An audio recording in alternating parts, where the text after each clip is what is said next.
Tim Keller once said that what every human heart longs for is to be fully known and truly loved.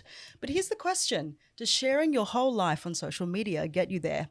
Or does it just give the illusion of being known without the safety of being truly loved? Welcome to the Bridges of Belief podcast. I'm Jessica Santosa-Carlton of Dateability, joined as always by my co-hosts Kevin and Poya, my beloved. And today we have a special guest. Now, I'm not going to say his name just yet. But when tonight's guest first approached me about his dating life, I was surprised, and then I wasn't. Let me explain. Because for the regular guy, the biggest hurdle in dating is usually fear. Fear of making a move, fear of rejection, especially in the close-knit church circles of church life where every risk feels public. He's constantly trying to toe the line between friendship and romance without risking reputational damage. But tonight's guest has a very different problem. He's what I'd call the classic alpha. If you've listened to episodes 32 and 33, you know what I mean. The classic alpha doesn't struggle to get attention. In fact, there are usually plenty of women in the funnel. The real challenge is sorting through it to find someone genuine. And in his case, the added layer of fame makes it even trickier. It's not just that women are attracted to him, they're drawn to the idea of him.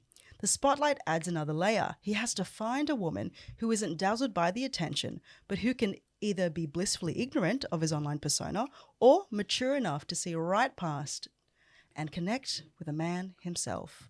Oh, and if you want to see something a little bit fun, we filmed, this man in question and myself, filmed a vlog of me role play flirting with him, true to form of me, I know.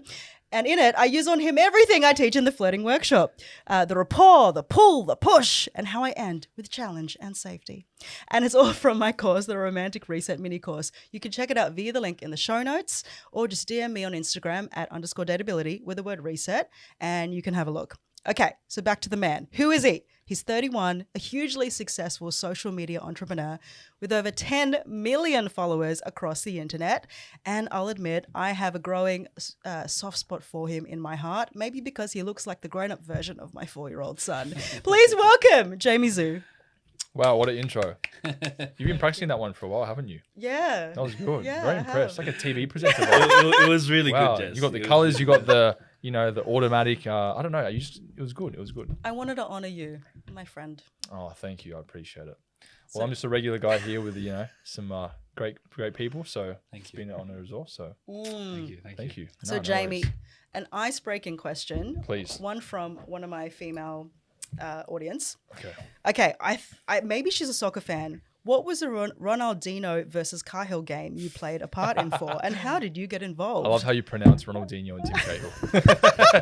Ronaldinho is like the most, one of the most famous, successful footballers in the entire world. So, good story, good question actually. One of my proudest moments I've ever, had in my entire life, besides obviously finding the Lord.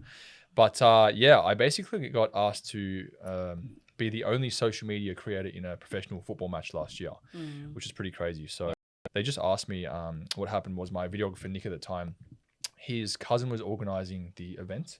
So with the co-owners and that sort of thing. And he was actually going to film the entire thing, the entire showcase. And so when he was in meetings with the whole team, he actually said, "Oh, do you mind if Jamie gets involved in the game?" And lo and behold, they said yes. And I ended up playing in front of I think it was 30,000 people in a professional stadium on TV. And it was like my first time touching a ball for 4 years. So Whoa. it was pretty crazy. So you're technically a retired soccer player. I never made it though. That's the thing. Oh, So I was didn't trying know to make it as a that. footballer for about 9 years in my high schooling. Okay. Never did. But then I got to play in this dream match at 31 years old. So it was pretty crazy. Wow. So you played in the actual match. I did, yeah. I was the only person from social media that wasn't a footballer that was playing. How'd you go? I got 15 minutes on the pitch and I tried to score a really bad shot. In fact, when I shot the ball, I could have assisted Ronaldinho and he got really upset with me and it just didn't work out. So, but absolutely incredible experience nonetheless. Great story. I'm so ignorant of football. Oh, I let you down. You pronounce gosh. Ronaldinho. I let you down. It's man. obvious all the pronunciations. Yeah. Okay. I also want to know, and I know these boys have questions for you, but were you the cool guy in high school? I want to know. Was I the cool guy in high school? Where were you in the pecking order? Okay, so I'll tell you a story. So I'm half Chinese, right? So I went to Chatswood Public School, full of Asians, and I was one of them. When I was growing up in primary school, I actually felt like I wasn't Asian enough because all of my peers were Chinese, Korean, Indonesian.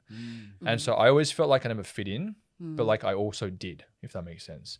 And so going into a high school where it was a Catholic boys' school in Chatswood called St. Pius X College, I was like almost at this crossroads between my culture, because I was at like a weird paradigm of I was around all these people that were both white and Asian.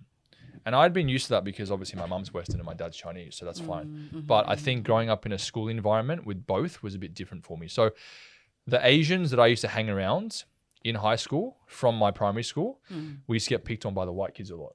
Wow. Okay. And so I would say from like the years of, I don't know, being in year 7 till about year 9, I was like a proper like loser. Year 7 to 9. Yeah. So I was going through like puberty, very skinny, They are the very hardest insecure. years of high school, though. I 100%, reckon. yeah. Yeah. And so then getting into, I think it was year 9, I decided to completely leave the Asian group because we got bullied too much. And I went to the white group. And then it was kind of in that sort of period of my life where I found, I guess, my comedy side, you could say. Yeah. I found I had some sort of, natural way of making people laugh. So I used that to then get favor from the cool kids. So I guess I used to hang around. Did the Asians feel betrayed? I think they did, yeah. I think they did, yeah, honestly. They're But I like, made a vow. "Traitor." Yeah, I mean, you could relate, right? Like growing up in Australia as an Asian, even though I'm just half, it was something that was definitely like a challenge at the very beginning, And there was actually this one day, what actually made me leave the Asian group was after about two years or so of bullying. I remember like all of my Asian Indian friends and I were sitting on the bench at recess. You dogged us too. I dogged you as well. Yeah, sorry, man. And I remember just sitting there with my friends eating recess, and this year 9 kid comes over and he goes, "Oh, boys, come over here." And he goes, Asian, Asian, Asian, Asian, Asian. And he counts us all out. And I'm like, that's Whoa. it. Like, that's enough for me. And I left. Wow. And the next 5 years, I was so particular about even having Asians around me. So long story short, I was kind of like, when I found comedy, I was respected by the cool kids, you could say, in high school. But then I kind of became that guy that knew all the guys from the parties and stuff. And then women came into the picture. So I don't know. You can make up. How do you now feel like about the Asians and Indians? You feel like almost like I'm your guy now? Yeah, 100%. I feel a lot more like connected to Asians and Indians now than I did before. Okay. I would actually say that like, I'm not saying I can't get along with people that are like full Australian or anything, but I feel more. We close to literally home. did a podcast on this, and Yeah. my theme was ethnic friends are better. Stop. I agree, honestly. Yes. I just feel like it's a lot more relatable to me, if I'm Yeah. real. Yeah, Even yeah. when I Yeah, speak to shared Jess experience. about like, even when I speak to Jess about like finding a partner, I think for me, I don't know, the full Aussies just don't do it for me, Like it's just, I feel like there has to be some sort of like Asianness in them for me We to all have relate to be them. parentally abused to understand Pretty each other a much, little pretty bit. much. Oh my gosh. Yeah, I would say Wow. so. Wow. That means you got to operate in the right LGA if you're dating. You know what I'm saying? Where am I now? I'm in like Western Sydney. You're in the so right that's all LGA. This That's is a all good right. LGA. Yeah, This, that's- anything like west of Old Windsor Road, you're sweet. All right, that's good to Yeah. know. That's good to know. So Poya was the one who said all the wife material comes from Western Sydney. Which Agreed, I am agreed. in agreement of. Yeah. I Yeah, think so, yeah. Yeah. That's actually, that makes a lot of sense. All the Like, girls I vibe yeah. with, my current partners. Why is that? I think it's Oh, big ethnics again. yeah. I think It it's must be, ethnic. honestly. I think, Cancelled, I bro. think it's There's an element socioeconomic to as it. well. I don't think it's just like an ethnic thing. I think it's a classist thing. Tell me I more. Okay, I don't know. okay. You went to a public school, right, Jamie? I did, yes. Yeah. Do you find it easier to relate to people who went to a public school or a private school? Well, I went to a public school in primary school, but then private schools in high school. Oh. Oh, okay. But like those like Yeah. lower end private schools, The Yeah, kind yeah. of like the cheap ones, like Oh, the cheap yeah, Catholic yeah. boys school. yeah, yeah. Right. Oh, With okay, all the yeah, yeah. essays, basically. Not like the Knox like grammar No, school. no, no, yeah, yeah. definitely not. Because I go to Knox or church in Kings, the none of North them. Shore and like Whereabouts? I go to Bridge in Kirribilli. Oh, should we bleep that out? No, we shouldn't. No, Bridge keep that and in. Kirribilli. Everyone wants to stalk me. Bridge 7 p.m. I'll see you there. I've heard of Bridge, Yeah, come Great along sometime. church. Bridge Church Kirribilli, good if you girls there. are attracted to this man. Yeah. There you go. But yeah, a lot of people there, it's like this weird thing of the people around my age, so I'm your age. Yep. We all moved into the area. So we're all from the West and things like that. And then you have the Yeah. people who are like early to mid 20s who grew up there. They went to like Knox Grammar School, sure. And there's just a different experience of reality. And even how God plays into that as well. Like what? Like what's the different experience of I reality? I think that and I don't mean this as a dig, but I find that a lot of my North Shore Christian friends who had, not all of them, it's a generalization, of course, but a lot of them who went to private schools and had very well-off parents, they just had they had easy lives in a sense. Like obviously suffering is relative and things like that. Sense. But a lot of my friends, even the white ones who grew up in Western Sydney, like I have like one of my housemates, he's white, but he grew up in like Hurstville. He had a really rough life and he saw some rough things, and I find it easier to relate to him than an ethnic who went The rougher the childhood, the more interesting they are. So I don't even know if it's a race thing anymore. I wonder if it's a class thing. Because It could be. And you grew up on the North Shore? Nah, I grew up in West Ryde, and then we moved to the hills, and I went to school with Kevin. So we went I spent a lot of my life in the hills. I only moved to North Shore maybe a few years ago. Did you used to live in the hills? No, so I live in like the Western Sydney Hills area now, but I'm from Chatswood. You're I grew up in the boy North now. Shore. Yeah. Well, Oh, okay. So we swapped. Yeah, we swapped. Explains Yeah, we swapped. so We swapped. much. No, I'm just kidding. But I feel right at home on the northern beaches to some degree as well, because it's very close to where I grew up. You know what I mean? Like I would go to say like Manly Beach, for example, over Bondi. Catch the 136 bus. Good memories. I do not like Bondi Beach. Anyway. Yeah, it's quite overrated. I would agree with you on that one. Yeah. And too many of us on Bondi Rescue as well. So Okay, Don't that forget I'm that. ignorant of. yes. Okay. The other question from a fan, a really hot girl, was, are you single? Am I single? This had to come. You just had to get one of these. And it was wow. Fifth is he time single? today. Currently, yes. Currently, yes, I am. Okay, ladies, if you're listening, if you think you'd be a good match for Jamie Zhu, please DM me. That's my course. Okay, so Jamie, we're changing gears a little bit, but you've got this massive online career and you've still been willing to risk it by speaking your mind. You recently posted that there are only 2 genders and lost a huge brand deal over it. Why did you say it? Why did I say it? Good question. So, where do I begin? I think on social media, there's just like weird expectation for every single person to speak their mind on the different platforms. But the reality is that not many people actually do, especially when COVID came through. It was like this weird, this weird gray area of like what you could and couldn't say because of political correctness that came into society. And I think for me, I've always had certain beliefs about the world, but before I even became Christian, it was kind of hard to validate what I was thinking because I would be told one thing in society and I would agree with it, but then something else I'd be told and I wouldn't. So I was at like this weird crossroads in terms of like what I actually believed in and why. So I would say that before COVID, I could pretty much get along with everyone. I think I was very personable, outgoing, and all these sorts of things. But when COVID hit, obviously there was this massive divide between, those that were vaccinated and those that weren't. And it kind of created this like, unrest in society where if you were vaccinated, then you'd stick to one side, but if you weren't, then you'd have opposing beliefs. And for me personally, I've never had a vaccine in my entire life. So I was obviously on that side. Not even when you were a child? No. Wow. My mum did, not me, because I was just born That's blind. Wow. I couldn't I speak. had no say in the matter. Sorry, keep going. Exactly.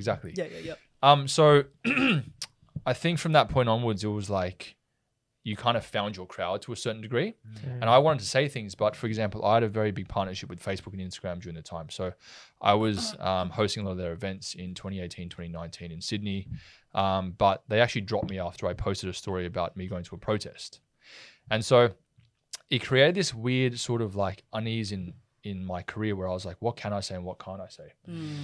So at the time as well, I was heavily reliant upon these brand deals. So brand sponsorships, partnerships to obviously get, income and revenue. And what I noticed was a lot of these brands were starting to really, I guess, drill into the censorship and be okay with it. Yeah. So you could say like leftist brands became more leftist.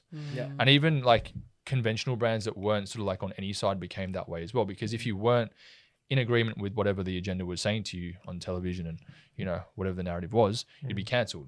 And then what they did was they started to introduce, misinformation campaigns on social media. So it wasn't like I couldn't say it because of fear of risking these deals I had, but I also couldn't say it out of fear of risking my entire accounts being completely banned. Makes sense, yeah. So and you could see that they were on the trend of doing that at the time. 100%, yeah. And so since like the whole COVID thing happened, it's been this weird wrestle between what I truly want to say and what I can say. And so what I noticed was, through the grace of God, in 2021, I became Christian. And all of a sudden I kind of understood why I think these things about the world. But then again, I then saw Christians being persecuted all over the social media space, and it was like, okay, can I say this, or will my accounts get deleted? So it was a very strange wrestle the past few years between me wanting to say things but holding back. And I think everything changed only recently when Donald Trump got in, because what happened was he actually allowed the social media platforms to become a lot less strict. And so what I noticed instantly from, like, I would say the week of his election, is Facebook and Instagram, you could now say whatever you wanted. All right. Like my mum, for example, she's like the heaviest conspiracy theorist. Really? And she was getting shadow banned like 3 times a week, like put in Facebook jail. And all of a sudden she could say whatever she wanted. And so to me, that was like, okay, cool. So now the world's kind of becoming a bit more conservative. Everything's going sort of back to normal to some degree. Just from that move of him becoming president. Just from that, I kid you not, I saw it. It was night and day. And this was like, what, a few months ago? Crazy. Yeah, This year, right? Yeah. And so this started to, I guess, create like a fire in me to actually speak the truth finally. And it was like I had permission to do so without being, I don't care about media cancellation. That's fine with me. I've been cancelled many times. Yeah. But I did care about the platforms I built for 11 years. Of course. So when Trump got in, I'm like, you know what? I'm going to start like full sending it. And so it's been kind of like this journey I've been exploring where it's like, okay, I'm going to go even more bold. And then it's like, okay, what's my tone in this conversation or this topic? It's like, am I condemning people or am I approaching it with Christ-like love? About this. Yeah. So it's a very difficult place to come, I guess, an angle to find what's right for you. Yeah. But I think recently it's like, I just don't care anymore. I'm just like full sending it. So Yeah. So what made you come to the point where now you're full sending it? Because you got all that tension going, am I doing this? Am I doing it from this spirit? Like, do I really believe this? Am I really saying things as authentically as I possibly could? What got you to the point where you're like, you know what, I don't care, I'm just going to send it? I think God's really like worked on my heart and completely transformed me, like completely done a 180. So in my old life, I was very, I guess, superficial. I really cared about materialism, followers, fame, money. And not that a few of these things may be important to us, such as finances in our lives, but more so me just being my genuine self was the most important thing. Yeah. And so I think what happened this year was God really like allowed me to, I guess, completely transform over the last few years, where I was kind of like every kind of few months, I would then get a bit more comfortable with saying this, and I'd have to kind of like see how my audience would react to see me talking about Jesus and to see me talking about certain other topics. Yep. And so it's just been like this journey of me like sort of getting to a point where I'm like, you know what, like I can do it now. Yeah. And so what happened this year was last year I ended up getting some of these really big brand partnerships. I found a fantastic guy that was able to really help me secure these endorsements, and we ended up like 20xing some of my deals. And so what was great about that was obviously the finances were coming in, but what was bad about that was it kept me quiet. The more deals I had, the more quiet I was, because I knew that if I said this, that company would drop me. The man had a stronger, So many things to hold on you. balance. Yeah, So it was many nuts. things to balance. It was Yeah. nuts. And so what happened this year was I got to like, I seem to always get to these crossroads once every 6 months where I'm like, all right, what's this new thing I'm doing? Like, how can I really tap into my purpose? And my purpose truly is using my testimony from what I've been through to bring glory to God and to bring unbelievers to Christ. That's full stop what it is. But how do I do that? And so I was trying to cater too much about like what the world thought of me, and like if I don't want to piss this person off because they're a potential soul I could save through my testimony, and if I say this, then they're gonna get switched off. Anyway, this year, I think it was February, I went through like a pretty tough time early on with the health stuff that you guys just mentioned. And I got on a call with one of my Christian mentors, and I go, man, like I don't know what's happening. Like this, like nothing makes sense. I feel like this is all spiritual. What do I do? And he said, bro, like, have you ever like lamented to God? And I was like, lamented? I'm like, what do you mean? He's like, just let it all out. Like, don't hold anything back. Like, purely just get to a point of like absolute desperation that you just Like you a bring, child. like a child, yeah, like childlike, yeah, exactly. And I'm like, nah, like I'll do that. And so I remember I was living with my mum at the time because I was really sick early this year, and I went down to the local oval, Chatswood Oval, and I just like, it was dark, no one was really around, and I get on my knees and I'm just like, God, like, what is going on? And I just start crying. I just start bawling my eyes out. And it was this weird surrender I was able to actually follow through with, where I said, God, you know what? Like, for the first time ever, I'm going to also surrender all of my finances to you. Everything I have, like I surrendered the image, the social media, all these things long before, but the finances and the deals, because they were getting so good, I'm like, you know what? Like I'm surrendering everything to God now. And it was so strange because it felt like something had lifted off me straight away. And then I remember like just not caring about them so much as time went on. And so, sorry for the long-winded answer, but to get back to your point, what was like the pivotal moment where I just decided to full send it? Yeah. It was like the last few weeks, I think. Really? Yeah. The last few weeks. I just got to a point where it's so weird even saying this and being able to say this out loud, like on a podcast, but I don't care about money. Like I'm not a slave to money anymore. Full stop. And so all I want to do is like what the Lord wants me to do in my life and live the purpose out that He has for me, which I know what it is. And whatever that takes, I'm full sending it. Like I just don't care anymore. So Wow. You know, I think there's a powerful lesson there because recently the thing that I care about so much is personal development and business, and you guys know this. And I don't know, like certain things were happening, and I just like there was a period where something happened to my son, and I started like panicking, and then I instantly had this thought of like, God, you know what? Would I give up my business and my mission for my son to be okay? You know, would I do that? And in that moment, I was just like, yeah, I think I definitely would. And it was in that moment, all of a sudden, like the stress of the business and the mission just like left. wow. You know what I mean? And I think like I kind of play these games with myself, and it's really interesting. I feel like it's one of the Abraham's son type of situation where I'm constantly going, okay, I'm obsessed with this. I'm getting obsessed with this, but would I give it to you, God, in this moment? Whenever I kind of get to the point where I'm just like, you know what, God, I think I'd be able to give this away. All the stress for that area leaves as well. You know? And it's always a test, and it's almost like God's always testing us. Like, can you actually keep me number one? Wow. Yeah. Because it's so easy to not keep him like number one when you're winning in that area. Because obviously you're winning in certain areas, and it's just like in those moments when you gave it, all the stress goes. And then when the stress goes, you perform better anyway. You do, yeah, exactly. Like there's just no point, you know, inherently. It's like a net negative Yeah. if you don't surrender. And I think as well, like when you're not living the true calling that God has for your life, I feel like you can just, you just feel in your gut. You're like, something's not right, you know? And I think that the point I've gotten to now, I can see God providing even bigger. Wow. Like I've had so many random epiphanies about business, but like kingdom business now in the last 2 days that I ever have in my entire life. And it's all because I think I've just fully surrendered. Like I even had a rest with my car. I think I might have told you about this, Jess. It's pretty funny actually. I think when you're in social media and you've been in the game for so long like I have, although I'm a Christian now, you know, I've been saved for 3-4 years, you still get in that mindset, or you're still trapped in that mindset of like, people know me, so I'm supposed to be perceived in a certain way. And if I don't live up to that expectation, then there's something wrong with me. So I think through me like chasing fame my whole life in the world, like it really does rewire your brain, because you feel like all of a sudden, like it's overnight, generally speaking, I would say. And when that happens, it's like, oh, now I've got to act like this way. Now I've got to have this thing.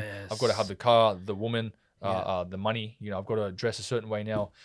I used to get so anxious in food courts by myself, because I'd be like, well, now people know me, like they're watching me. Like I can't be seen eating at Macca's, like all by myself, because then people can be like, wait, that doesn't fit the image that they have in my head, in their head about me, you know? So what happened recently was, since becoming a Christian, I had to obviously really work on my pride a lot, like on my heart as well, and my posture towards everything I do, including social media work. And so God's funny, right? Because he allows, I mean, the Bible does say God is close to the brokenhearted. So when I went through my entire demonic possession and I got to rock bottom, he allowed me to go through such a radical transformation from losing everything. And it wasn't just like, oh, I'm possessed, but like everything else is sweet. Like, no. I lost all the money. I lost all the fame. I lost everything. It was almost like when I got possessed and I walked outside on the street, everyone just didn't know who I was anymore. It was nuts. Like it was crazy. But in turn, it was the most like beautiful thing to ever happen in my entire life, because I was able to rewire my brain completely and not have my identity in anything but Jesus. You have to go to that point You to have do to. that. You have That's to. crazy, right? So yeah, you had to. And it was like the most beneficial thing that ever happened. So after I became a Christian, still the mental patterning's there.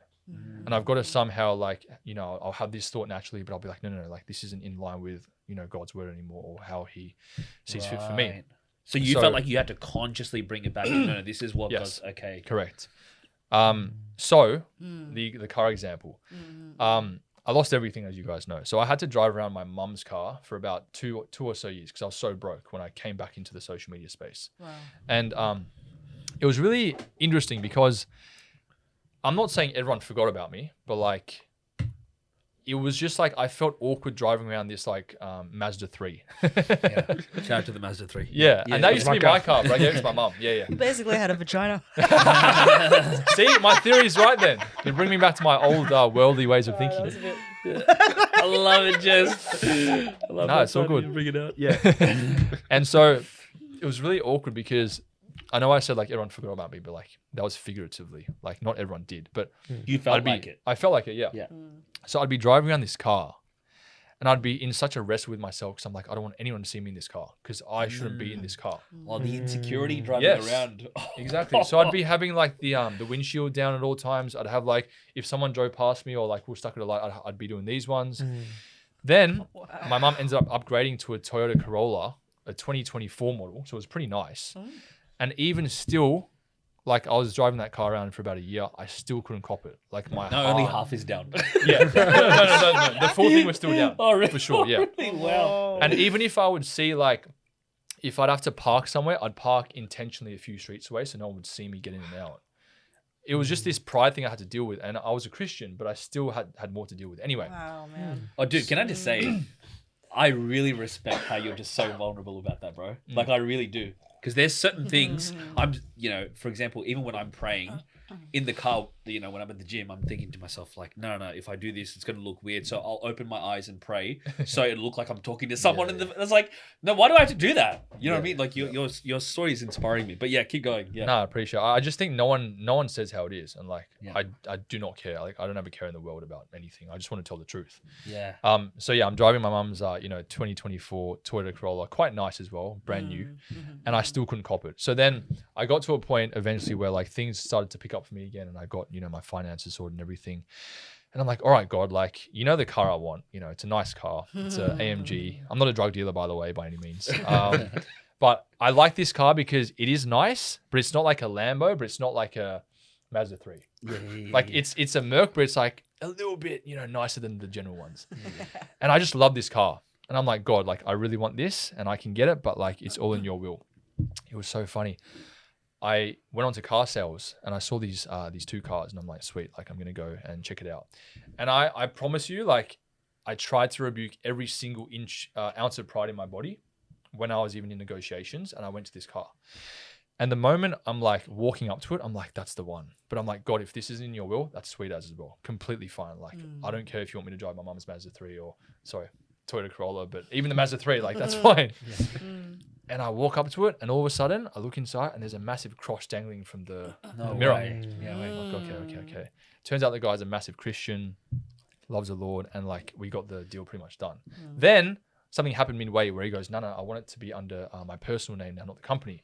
I'm like, oh, okay. So I'm praying for like weeks. I'm going to cut this down just so we don't run out of time. But long story short, ended up getting it, but it was a freaking wrestle, man. Like I just kept having to surrender to God, saying like, if it's not in your will, that's fine. But if it is, I can have it. And I got it. But now I don't even care about it. Like if I lost it tomorrow, I'd be sweet. So anyway. Do you think that's why God, I guess, sort of set it up for you? Because you got to a point where you didn't need it. And so he's like, all right, you can actually enjoy this properly because you're enjoying me first. I think so. Wow. That's good, Poya. Yeah. I think that's what happens a lot of the time. Because my identity was in my previous car as well, in the good one back in the day. So, yeah. Wow. Surrender to God, you get everything. That is insane. Prosperity gospel, babe. But don't use it to get. Prosperity gospel. That's good Kenneth Copeland. Yeah, no, I'm kidding. Yeah. Okay, I really want to know about this guy's like salvation, YKMGs, all of that. But Jess, you take it wherever we need to go. I'm actually interested in a bit of your spiritual history because I remember reading a post of yours about how your dad's not a Christian. I know that your mum recently came to faith. So how did you grow up? I know your mother raised you, and she believed in the universe and like the universe will such and such. So what was your spiritual perspective as a young boy? Good question. I think one thing I would say before I even mention what my personal thoughts were is that in China, it's a very atheist country. Oh, yeah. So my dad's side, he didn't live in Australia with me It's all because my Mao, parents yeah. divorced. Yeah, it's very communist. So they don't believe in God. They believe in like money gods and all these sorts of things. So on my dad's side, atheist. But yeah, as you said, Jess, like I grew up with my mum. So her dad was Jewish. So Hungarian Jewish in the Holocaust and everything. So when my grandpa migrated to Australia from Hungary, he didn't want anything to do with Judaism anymore because of the Holocaust. So he actually became a Christian. I think he was born again. So my mum's side was relatively born again, you could say. But I think growing up in this sexual revolution times, my mum and all this kind of like didn't obviously go too hard in that, but they resorted to more atheism and more like just living a lifestyle of freedom, as you could call it. And so my mum was always very spiritual, but like in a universe way. So she would not teach me, but like encourage me to pray to the universe and ask the universe for certain signs. And I grew up that way. And then obviously, you know, going into puberty and experiencing certain challenges as every teenager does, I started to dabble into New Age spirituality because that was the natural progression from, you know, what she was telling me into spirituality. So I started to, pray to the universe and do all this stuff with crystals and manifestation and meditation and stuff. So that's kind of where I came from, you could say. Were you ever into The Secret? Yes. Oh, yeah? Okay. Yeah. Yeah, some weirdos, some wackos were into The Secret. Anyway. Like me. What do you believe in the fact that it works, but obviously you don't see it as like what's your take on it now? Law of attraction. I think fundamentally speaking, there's a definite, I guess, universal law whereby if you are more so not in desperation of something, you're more magnetic to things coming to you in a certain degree in certain situations. Unless you want the girl, the more likely you are to get Yeah, her. exactly. Yeah. It's like a negotiation, for example. The one that's willing to walk away from the deal ultimately wins the deal. So I think there's some fundamental agreements I have with it, but I think the way in which you do it, which is for, I believe, selfish gain, and also using the universe, which I believe is everything, both good and bad, like I'm talking demonic as well, that's obviously risky. And that's actually how I got demonically possessed in the first place, by doing these things with the universe. Wow. So, and you were 28 at the time? I think so, yeah. Okay. 28, yeah. Yeah. Yeah, so that's my take on it. Right. Okay. You agree with the fact that it works as a neutral thing, but you don't personally believe the way that it's being used for selfish gain. Well, I just think there's this polarization of self-indulgence and living my life for myself culture in society, where we know very well as humans, the more selfish we are and the less serving we are of others, the less fulfilled we all, absolutely, you know, are living. Absolutely. And so I feel like the New Age movement kind of like exacerbates that. It makes it seem like everything's about you. And so this is the lie that I was fed. Whatever I felt was true. Whatever I felt was true. Like, literally anything I felt emotionally was true.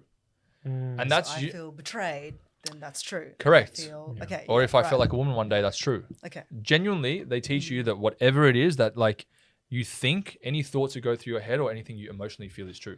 And that's why I was so bipolar, because I'd wake up every day and I'd be like, oh no, I feel this way. Oh, that's not normal. Oh no, I must be this. And you're so confused. And you think by living a life of freedom, by you being able to do whatever you want, and people like encouraging you to do that as well, would mean that you're like, oh, I can, you know, be my true self. But no, like what I found was knowing the the laws and I guess the restrictions and I guess disciplinary fields of the Bible that I had to adhere to, that was true freedom. Because when you ever wake up one day and think to yourself, I'm just going to do whatever I want, you wake up at 11 a.m., you go eat Macca's, you never feel good without discipline.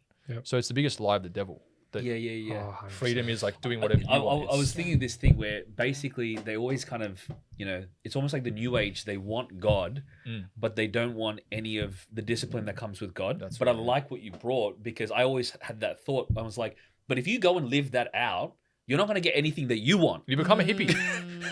You're not going to get anything that you want. No. Yeah, you become a hippie. The rabbit hole is you become a hippie in Nimbin and you just smoke weed all day. And you're still a slave. Yeah. You're a slave to pleasure. To your flesh, to your carnal flesh. Yeah. Exactly. Yeah.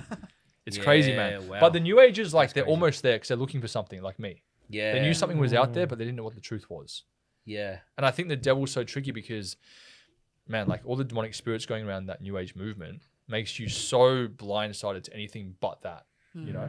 So when I used to walk past street preachers, for example, I would like feel disgusted for some reason. I'd have this weird internal dialogue of like, yuck, Jesus, yuck. Like, I didn't know why though. Really? I never got, abused in the church or nothing. I just, for some reason, on a spiritual level, hated Christianity.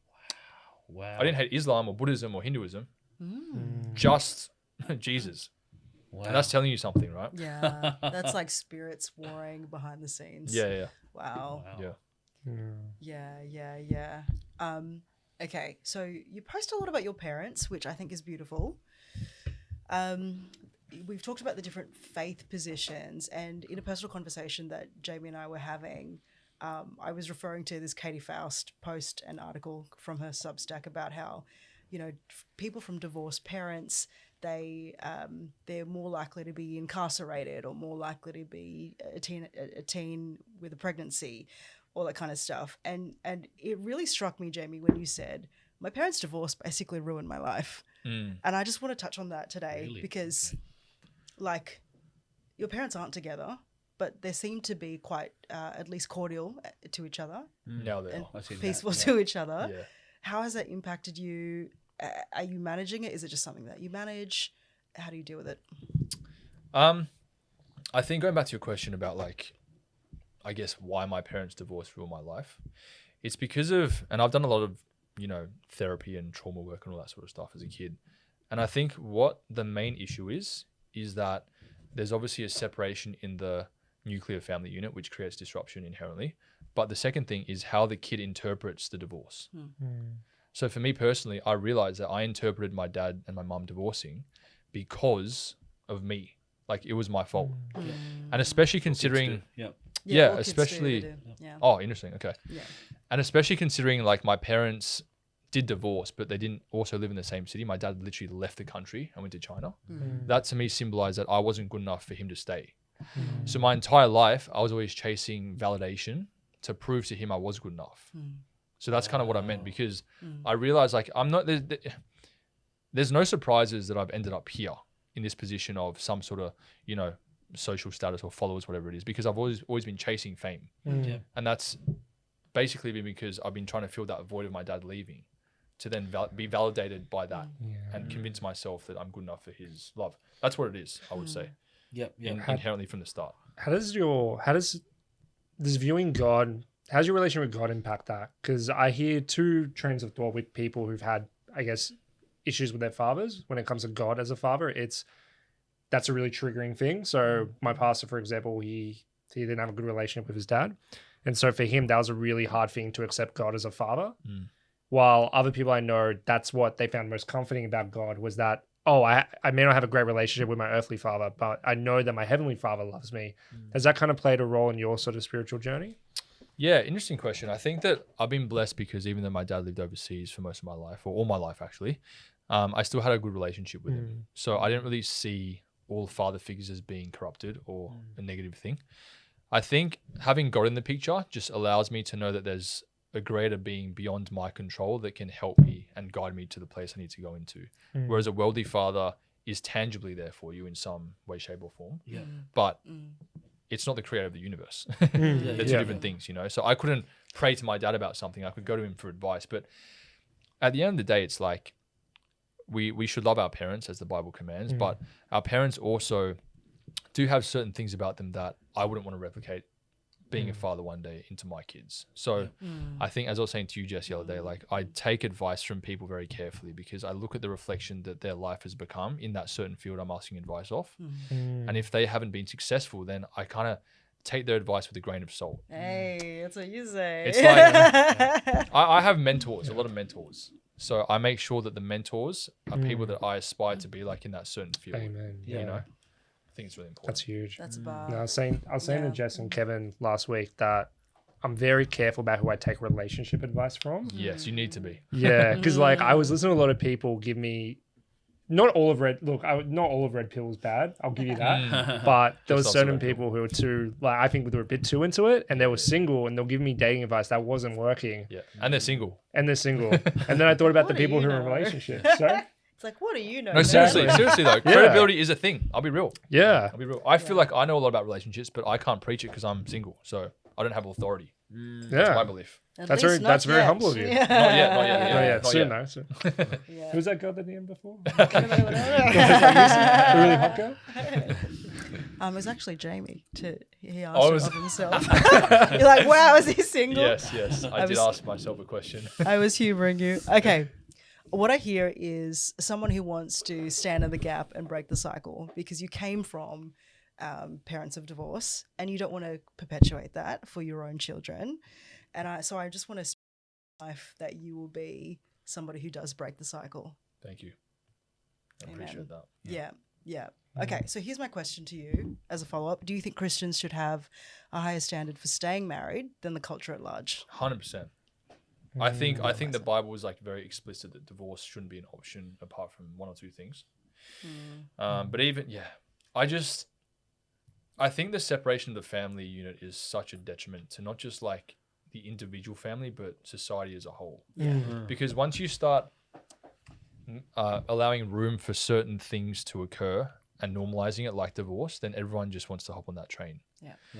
I think my dad even said this because obviously my dad's been divorced.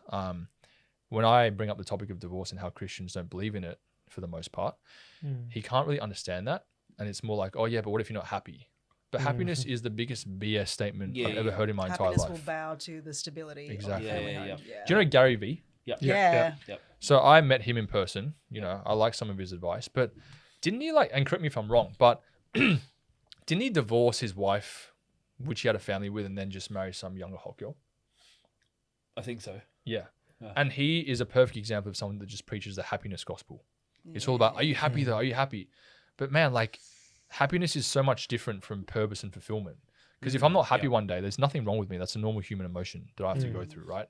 But the way you deal with that and what's beyond your life, which is separate from yourself, if you have a greater calling beyond yourself, is what I'm trying to say, then fulfillment will come as a result of it. I just don't think this happiness gospel is helping anyone in society because that's the blame for all these things crumbling like divorce.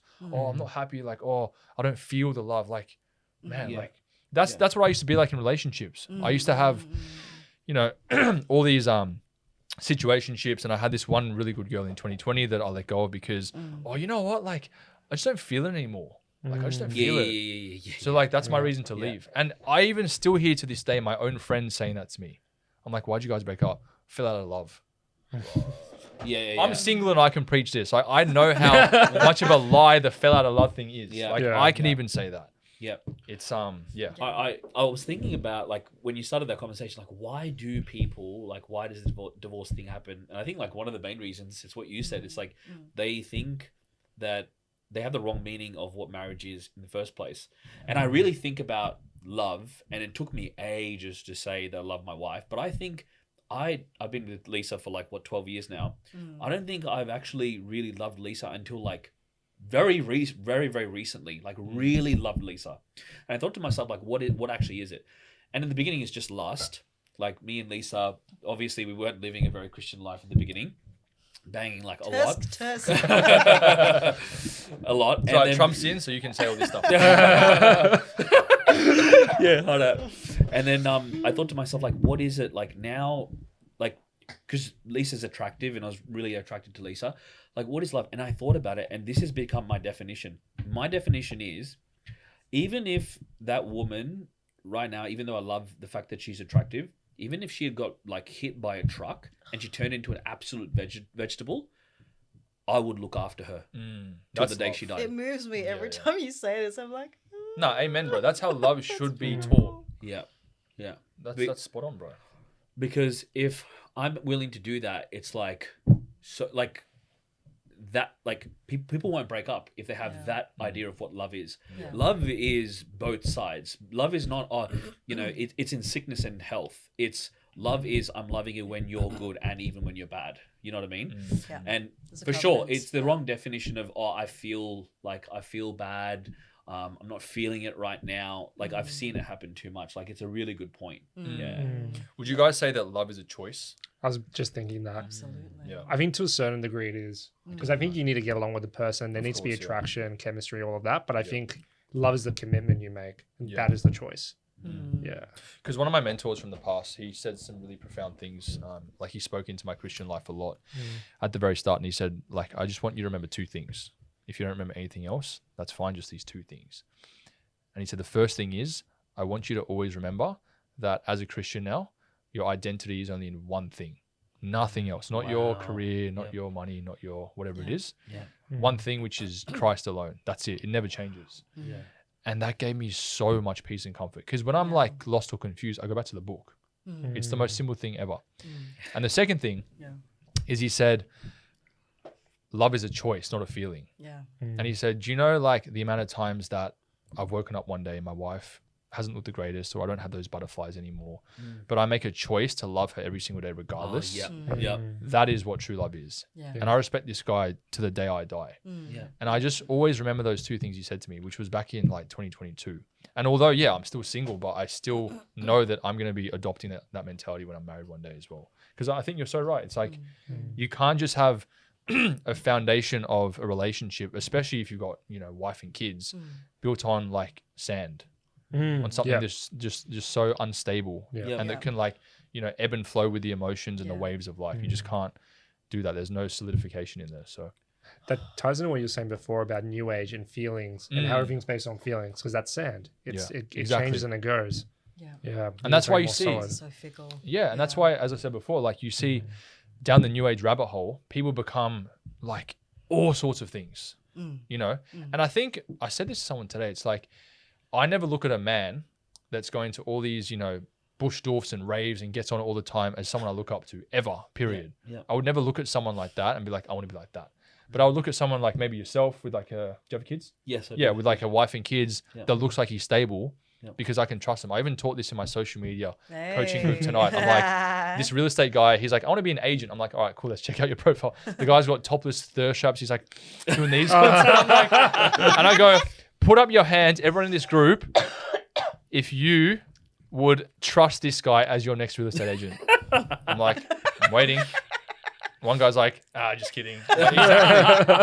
Because you never look up to people like that with no discipline or morality. And you can see that from the outset, Yeah. But you know something I was thinking is like, when I was growing up, and I don't know, you're like Christian from a young age, right, Jess? Yeah. Yeah. I've always been a goody two shoes. Yeah, that's good. Anyway, go on. Not anymore though. I felt like, I have a Jezebel spirit apparently. We'll cast that out on camera. bro, what is with the Jezebel spirit? It's such a thing right now, eh? You don't want to know what happened when it manifested out of me. Back to we'll Kevin. go there. I feel like when I was in church, you'd hear like, sexual purity, don't do this, don't do that. And I started getting this idea of God that is kind of like, no, God is not there for my fun. Like he is just there to be like a strict parent that's not allowed to let you do certain things. But you know what? I've actually started to recently realized he's actually there for me to have the maximum amount of fun as possible. Like sex, and so many people that I've talked to who have cheated on their partners have always told me sex with my wife, it's always the best. Wow, that's I've heard good. that. You know what I mean? Like, so why? Like, it makes so much sense. Like, even if you're endless and like you said, you're selfish, you get to this point where you're so selfish, and then you actually start feeling terrible, and that's when you go to the drugs, that's when you go to the alcohol, that's when you go to all the addictions. But when you're genuinely fulfilling your purpose and you're doing something for God, you feel so alive. You feel like you're doing something that is. You feel like you're in the right place, and it's like. All the pleasures, even the sex that he created, by the way, it's like he goes, if you do it my way, you will experience it to the maximum. You know what I mean? So he's actually there for maximum fun. That's so true. That's so true. That's so true. Even in like a different example, obviously I was still sinful back then, but I used to be very promiscuous, like, and I remember I was with one girl for an extended period of time, maybe like 2 months. That was long for me back then. And I would tell my mates, they'd be like, oh, is she like a freak in that? I'm like, no. And they're like, oh, so like it's not very good. I'm like, no, it's the best. And they go, why? And I'm like, because it's not about that. Like I actually really love this chick, I wasn't married, of course, so I'm sure it's even better for you. But at the time for me, my threshold, I've seen it be good in a worldly sense when I haven't been focused on the lust, even though it was back then. But when I've been focused on the actual connection, you could say, rather than those one night stands. I used to have a lot of. So. Chemically, men and women fall in love really differently. So for men, it's slowly over time, and whereas women, after each orgasm, she falls more in love with the man. I've heard this Whereas before. for Actually. men, it's slowly over time and nothing to do with sex. Hmm. So it's something about the chemical vasopressin in men and the chemical oxytocin in women, which increases every time. Yeah, there was a Makes whole sense though. Yeah, there's a Because whole of the thing I did on post-nut clarity theory. the post-nut theory. Yeah, exactly. Yeah, That's that true. makes sense. That's Yeah, true. yeah. There's nothing that makes you feel the weight of sin like that. Yeah. Ah. You know what that tells me? That tells me like with those functions baked in, like when a girl has an orgasm, then she falls. Like it's optimized. So the game is God's basically going have the best sex you possibly can in a relationship. Like it's brilliant the way he's created that. Yeah. She You know what I mean? made him wait so that when they finally have sex after their wedding, then they can that she falls in love with him because it's the first time she's had sex, and he's been waiting and waiting to have sex with the woman he's in love with. And they have an Yeah. emotional bond, and they have an emotional bond already. Yes, before that, exactly. it's maximum fun, bro. He's there for the That's maximum good. fun. It's actually crazy. It's actually crazy. I have such a story that I would love to tell, but it's inappropriate for this forum. No, go hard. I want to hear it. Okay, let's just say for a woman, the orgasms are deeper when she's really in love with the man. That's all I'll That say. wasn't that deep. yeah. I've heard way deeper, but sure. If you want to cut it I there. feel like giving you more detail is really inappropriate. Anyway, Okay. Well, I'm So here for it, but anyways. we ooh, can- that's really awkward. Okay. He's a prankster after all. X. After all. So married women, it gets better. Okay. So I gave Jamie some homework and he lovingly did the homework. He Nice, watched nice. Well, the listen to the podcast. You listen to the podcast. I did do that, You're a yes. busy man, right? I know. Anyway, he did it, which is great. But okay, so the classic alpha got a lot of hate. Not hate. Did he get a lot of hate? I feel like in this day and age, it's a little bit people kind of have a bitter taste a little bit towards that. Yes. Yeah. Yes. Now, So it's a little bit more like the modern man is like, you know, more emotionally intelligent, blah blah blah blah. yeah, More nuanced. yeah. And I'm not saying this to give you a participation trophy. I promise. I like them. I've had plenty of them. Oh, okay, all right, yeah, Need yeah. But I think you're the classic mix with the charismatic alpha. So the charismatic alpha Charismatic alpha. definition: gravitational pull through presence and communication. Okay, can you explain all those things to me? Okay, so you are magnetic because of the presence you cultivated for yourself and your ability to tell a story. Right. Thank you. You're welcome. But I also think you're competing you're with actually two good other. storyteller. Really good Oh, storyteller. thank you. Yeah. I You are appreciate it. a very, and you've had practice. You know, you've done your 10,000 hours I'm of media storytelling. trained, that's for sure. Yeah. Yes. Social media trained. Okay. Okay, so surely you'd have no problem meeting women. What's going on? What's going on, Jamie? Let's Is talk that what about this that. entire episode's about? We've actually got a bunch of women outside that don't know. I knew this would happen. Yeah, they got balloons. Pop the balloon challenge is coming right my Yeah. way. Last 7 minutes. What's the problem, did you say? Yeah, what's the problem? Why aren't you meeting women? I feel like I'm in a therapy session. Which I enjoy thoroughly, by the way. Where do I start? Okay, so bit of history, right? So as I was saying to you guys before, in my previous worldly life, I was what you call a bit of a player. So I could never settle with one woman. I was very promiscuous. I actually thought that I had to be in order to be successful and kind of live out that persona I had online. All my friends used to high-five me, so I was always encouraged by my peers as well. So there was no reason for me to stop until I got possessed, and that all happened. And then in terms of what happened when I got possessed, it was a very bad attack in many different areas, but it actually affected me sexually as well. Wow. Very badly. Yes, it's a very long story. And so when I became a believer, when I got saved, two things happened. The first thing was I had no libido, Okay. like zero for a long time. Yep.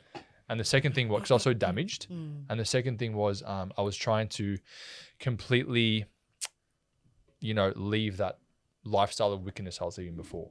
And even though I didn't really have any sort of like arousal during the time, I would still mentally be wired to do certain things. So it took me about 3 months to just completely go celibate, which I have still been to this day. So it's been about 4 years and I haven't, done any of that.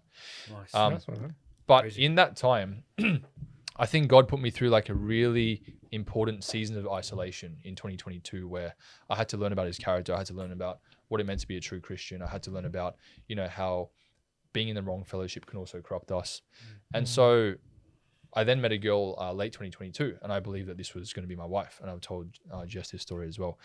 And so we dated for about a year. And I think for me personally, like living such a worldly lifestyle and being so, I guess, misguided by what I hear in the, the media and from celebrity culture and all these things, even my peers, about what it meant to be a successful man, I never knew what it actually meant to be a godly man in a relationship. So I went into the relationship not knowing any boundaries or any standards that I had besides no sex before marriage. And it was also this kind of like weird area of my life where I just started to get into the red pill. So I just started to listen to Andrew Tate, and I found a lot of value of him, a significant amount of value of Andrew Tate, just from, I guess, being masculine in your frame in terms of like getting things done, being productive, not letting your emotions control you. Obviously, I wasn't a fan of the promiscuity that he lives in his lifestyle, but everything else I really did take a lot from. And so I went into this relationship with a bit of a red pill mindset of everything. And the girl I was dating during the time, she also liked Andrew Tate. So I don't think it was a problem, but there were just certain things in the polarity dynamic that didn't work out. And I think for me, I wasn't leading by example as well, because I didn't really know what I was supposed to do. I didn't really have any mentors telling me, oh, you've got to do the ABC.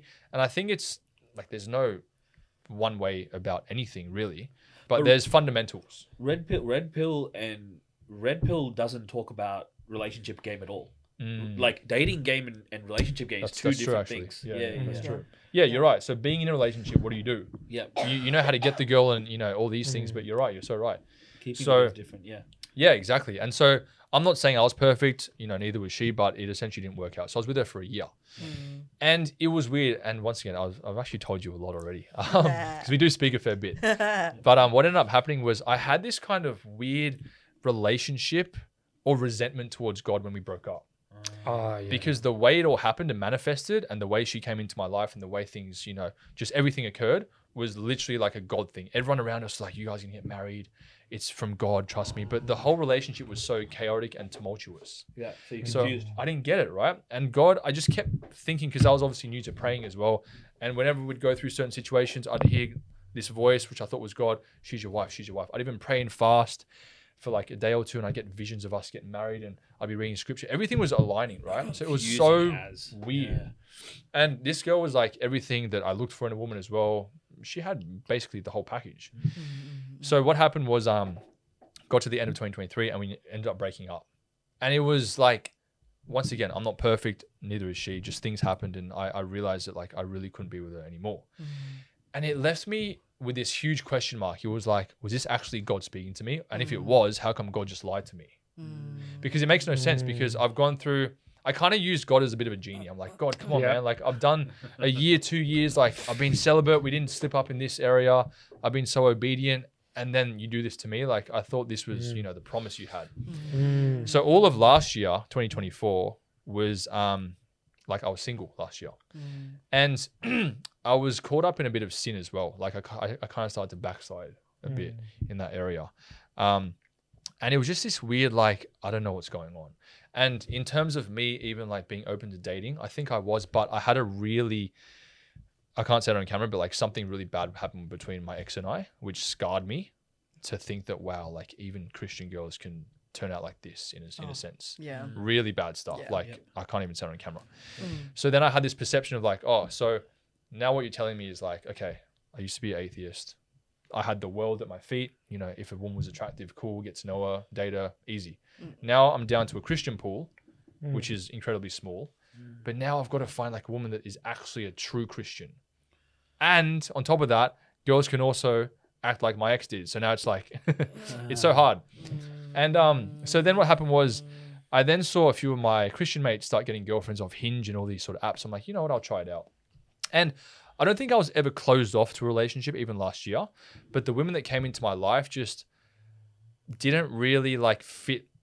Not that I'm looking for perfect, but it's like I didn't believe that they could help me achieve my God-given purpose. And that's really important to me. So I'm not willing to compromise on that. And so anyway, so I went on the apps. How were you able to tell that? Or like what flags did Okay, you see? there wasn't many that actually were prospects last year. That was the first thing. Okay. I went on. I actually don't think I went on a single date last year. Right. Maybe one towards the end. But this girl, great girl, really attractive. But how do I say it? Because if she watches this, I don't want to offend her. You need a euphemism. Liked to go to a few too many parties, you could say. Okay. Gotcha. I get you. Yeah. Yeah. So anyway, the apps came around, and I'm like, you know what? Like, I used to use these apps back in the day, so I haven't used a dating app since I was in the world and just using them for hookups. I'm like, may as well. Like, I've had two mates that have had success. There's a Christian section on Hinge. Let me try it out. And so I jump on the app, and I actually remember I told you this, Jess. I got the app where you and I had lunch the other day in that car park. Yeah. You were telling me that. Okay.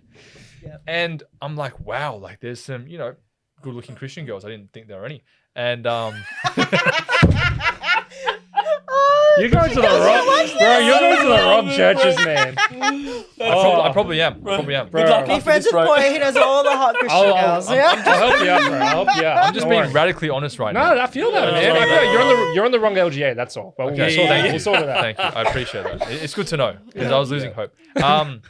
So I'm on this app, right? And I'm like, cool. So I'm like, swiping a few things, whatever. Not things, sorry, women. Godly women. That's my old brain kicking into gear. And so I'm swiping, right? Anyways, long story short, after about 2 days, I get a notification from Hinge saying your account's been banned. I'm like, what? And then they go, yeah, your account's been reported for being an impersonator of someone in the public eye. And then I remembered that this used to happen to me even in my worldly life when I was on Tinder and stuff. Like I used to always get reported for being a fake me. And It's actually the funniest thing to happen ever. oh man. Do you think it was a God pig? Maybe. I mean, we'll soon find out after the end of this story, I guess. But yeah, so that happened and I'm like, all right, screw this thing. God's saying clearly like it's not for me. Then I'm like, no, let me try. So then I submitted all the documents and I had to get verified, which is even more awkward. So I'm one of those dickheads on Hinge being like, yeah. Oh, that's funny so bad. because we would judge them on the other side, being like, "Oh, this is using this." Yeah. I know. The tick. I think it was a tick or something. Yeah, doesn't everyone have to? I have to do that on Hinge. It's a verification something on Hinge. Yeah, you have to do the selfie, right? Yeah. Yeah, I've done that. You all have to do it. Yeah. Okay, that's good. That's good. I thought it was me. It's a pleb thing. Yeah. Okay, that's good. And so then, I'm on Hinge. I'm on Hinge, and I kind of expected this to happen to some degree. I wasn't sure, the frequency of it, but I just kept getting messages of girls being like, wait, aren't you that guy? Like, how come you're on Hinge? You don't need to be on Hinge. And like, just the fear of even being on the app in the first place came and slapped me in the face. So I was like, all right, these girls for starters don't even believe I'm like the real me. Secondly, they don't think that I should be on the app. So therefore I feel embarrassed being on the app. And then thirdly, like, I don't know like what their intentions are. So I was on it for a bit and then I met up with a girl, got catfished. In fact, when I got catfished, I got exposed by someone that just saw us on the date. He told my friend who told me, then it just got around. Whoa. Then I had this fear of like meeting up with someone online because what if they're not the person that I was speaking to, which did happen to me. And it was just a bad year, full stop. Oh my God. And then, I don't know, I've just been a bit scarred if I'm honest. Like, I'm going to get married. I'm going to find a wife one day, but it's just very difficult in my position. Because then, as you said, Jess, like I don't know their true intentions. And I think... Now it makes sense why you... Okay, right. Okay. Why did you I said to Jess, Right. What did I say to you? What was my first message? I was like... You say, how hard is Christian dating? Yeah. That was your the very It first is, thing you it said is. to me. Right. So just to conclude this, I guess, little story that I love to drag on. I guess now, like I was sort of seeing a girl earlier this year. And I felt like that was another God thing, but it didn't work out. And then, there's been like sort of one or two, but just hasn't worked out, you could say. Yeah. And I think as well, just to conclude, I know I just said that, but I guess just because I'm not going to compromise on the calling that God has upon my life and my ministry. And so I need to make sure that this girl can 100%, support me in that. So that's another factor. Yep. Jimmy, I have to ask you something. This is like a personal thing. How do you navigate the idea of being someone who all of a sudden God starts showing you all these signs about this, and this, and then it doesn't end up working out, and it happens again and again and again? How do you mentally navigate that? bro, it's really hard. Like, I'm not gonna lie to you, it's so difficult, especially with my ex that I was seeing for a year. It was so hard, and I think as a man as well, I'm gonna be real. Like, you know, men are like, how do I say this? Physical beings. Yeah. You know what I mean? We're hunters. Yeah, 100%. Yeah. And so Yeah. I just think that the challenging part as well is that, like, with, say, my ex, there was like an end goal. Yep. But then when you're not with anyone, it's like, you know, you got to fight these like temptations for you don't know how long. Can we just say what it Always- is? The temptation. Right. Like sexual Yeah, temptation. yeah. It's like for because when sure. you're single, you're like, am I ever going to get to act like experience Exactly. this? Am And I it's, ever... yeah. There's no, it's, Fulfill this it's desire. ambiguous. Yeah. Exactly. There's no endpoint. 100%. And it's been like what's it now? Like 20, over 3 years for me now. Dude, that's awesome. And I couldn't last 3 days in my That's old life. amazing. Yeah. That's really great. That's Yeah, hope. That is great. For Yeah, guys, yeah. that's a hope. Yeah. But look, yeah. it's hard, man. I'm not gonna Yeah. lie to you, you know. Especially when like I'm 31, all my mates around me have partners, Mm. and I'm like, yeah. That's Do you think it's harder because you've experienced it as well? like the old way of living? Yeah. Yeah, that's what my dad thinks. He goes, "You've had too Yeah. much experience. That's your problem." Because I reckon the more doors you close, it's like so much harder to keep them close. The Yeah. more doors you open, sorry, it's harder to close them. Agreed. Yeah, 100%. So I feel Yeah. you on that. Yeah. So that hopefully answers your question. No, it does. I have a thought, Jamie, if you don't mind me No, go ahead. throwing it out there. Got 2 minutes. So 2 minutes. Yeah. You mentioned signs a lot. I wonder, is maybe God trying to tell you to stop looking for signs and just to be present? Yes, 100%. Yeah. Until I met Jess. Hey. No, but honestly, yes. Because I feel like I was looking for signs too much, Mm. and now I'm at a point where, I recently got to a point where it's like, I just got to focus on the Lord, and He'll provide. You know, That's Wow. it. Yeah. Did you know I don't believe in signs? you don't. You know that about me, right? Oh no. I think No. signs are Can absolutely you unpack that? Actually, yeah. please. Can you please unpack that? Yeah, that'd be nice. What do you do when you So- see a stop sign then when you're I believe in those signs. it's selective? Like God gave me a shooting star. If then that means He's the one. Like I'm really not into that at all. You're very practical. I am a very practical, almost. I'm a romantic, but I'm very sober and I'm very cerebral and almost scientific about romance. I can tell. Yeah. Yeah. And that I think that's the reason my marriage is so happy, because I know what it actually, what the actual foundation is made out of. Not this kind of like comme ci comme ça. It's about God. That's good. That's good. Yeah, and I mean, my you've met my husband. He's amazing. He is somebody who. I mean, these are the basic building blocks: functional and relational trust. So, functional trust meaning he will do what he says he will do. Relational trust, I trust him with my heart and my whole spirit. And we agree on on what I call SMIRC. So, sex, marriage. Oh no, sex, money, in-laws, religion, and kids. So that's so it's very practical, Man, I'm and gonna it's what I break that down give. It's a later. framework Yeah. that I give all the girls and all the guys that I work with. But signs, I don't believe in, just because I've seen so many people trust in signs and it become a train wreck. You're so right. I call it the too fast courtship horror story, like I talk about in one of my books. But like, basically, I had this woman who was in her late 30s, a man who was in his early 40s. She dreamed about a grandfather clock or something, and then she met him at a Hillsong like summer camp thing, and he was next to a grandfather clock, and then they literally got engaged in 2 weeks, married within 3 months, and divorced in 18 months. And what was there? I think that is sand. Yeah. Signs and wonders. Yeah. Like, That's what Oh, Jesus you says. to the wicked fa- generation. That's what Yeah, Jesus says. yeah, that yeah. You just look for signs Look and for wonders. signs. Yeah. I will not give you any. Yeah. I think you take a good approach though, from what I know Yeah. of your style of dating. Because I also am Yeah. part of like a Christian business entrepreneur network as well. And the coach of that says exactly the same thing. It's like you Yeah. should be spiritual, but you should also be practical. Oh, You should yeah. have a combination of both. And I think Christians Yeah. often, most of the time, sway more so to one side than the other. Yep. And it's hard to find that balance sometimes. Yeah. yeah. So it's always tricky. Yeah, because there is a place for signs, but in the context of wisdom. And so you need to partner with the Holy Spirit for that. Anyway, we've run out of time, and Nick's been very, very gracious That went towards really quick, us. probably because I spoke too much. Wow. But sorry. Jamie, your candor and your vulnerability, thank you so much for that. I know, like, we have had like a friendship for the last few months, but I also wanted to showcase how great you are and how normal you are. I expected you to be a bit more scattered, but you're actually really focused and present. So Thank you. that's my feedback to I anyone feel like who's I was getting wondering. spiritually attached at the start, but anyway. Nah, I appreciate you having me on as well. And yeah, looking forward to, what's going to come out of this podcast. Yeah, if you're a great match for Jamie Zoo, please hit me up. Thank you so much.